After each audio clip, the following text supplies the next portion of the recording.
Secunderabad cantonment నియోజకవర్గంలో తొలగించిన పేద ప్రజల ఓట్లను వెంటనే పునరుద్ధరించాలని డిమాండ్ చేస్తూ కంటోన్మెంట్ బోర్డు వద్ద Telangana mineral corporation chairman Krishank ఆధ్వర్యంలో ఆందోళనకు దిగారు. కంటోన్మెంట్ బోర్డు ఎన్నికల్లో తమకు ఓటు హక్కు కల్పించి న్యాయం చేయాలని పెద్ద ఎత్తున నినాదాలు చేస్తూ ప్లకార్డులు ప్రదర్శించారు.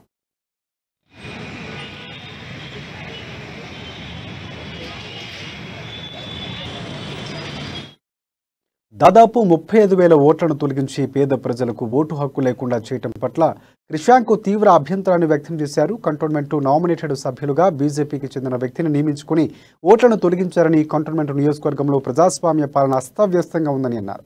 కంటోన్మెంట్ బోర్డు కార్యాలయంలోకి ఓటర్లు ఒక్కసారిగా దూసుకురావడంతో ఉద్రిక్తత వాతావరణం చోటు చేసుకుంది. వెంటనే సీఈఓ ఓటరు తొలగింపు విషయంపై స్పష్టత ఇవ్వాలని, తొలగించిన ఓట్లను వెంటనే పునరుద్ధరించాలని డిమాండ్ చేశారు.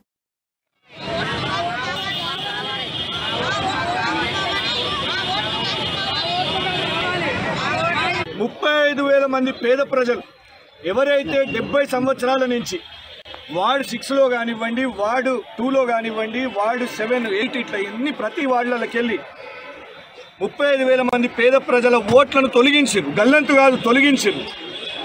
వాళ్ళు ఎవరైతే ఇక్కడ దశాబ్దాల నుంచి నివసిస్తున్నారో ఈరోజు మరి ఈ కంటోన్మెంట్ బోర్డు ఎన్నికలు అయిపోయిన తర్వాత వాళ్ళ ఓటు హక్కు రాకపోతే ఇంకెవ్వరు కూడా మమ్మల్ని గుర్తించరు. ఈ కేంద్ర పాలిత కంటోన్మెంట్ బోర్డు కనీసం ఒక నోటీస్ కూడా ఇవ్వదా? ఎవరు నిర్ణయించారు వీళ్ళు అక్రమ భూముల మీద ఉంటున్నారని? ఏదైనా కోర్టు చెప్పిందా?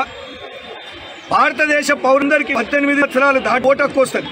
అందరు కూడా ఎవరైతే ఇక్కడికి వచ్చిర్రో వీళ్ళందరూ ఇక్కడ ఎన్నో ఎన్నికల నుంచి ఓట్లు వేస్తున్నారు. వీళ్ళు బోర్డు ఎన్నికల్లో ఓట్లు వేస్తున్నారు, అసెంబ్లీ ఎన్నికల్లో ఓటేస్తున్నారు, పార్లమెంట్ ఎన్నికల్లో ఓటేస్తున్నారు. కానీ కంటోన్మెంట్ బోర్డు వీళ్ళెవ్వరికి కూడా ఒక్క నోటీస్ ఇవ్వకుండా, ఒక సమాచారం ఇవ్వకుండా ఇవాళ దొడ్డిదారిన వాళ్ళ ఓట్లు తొలగించారు.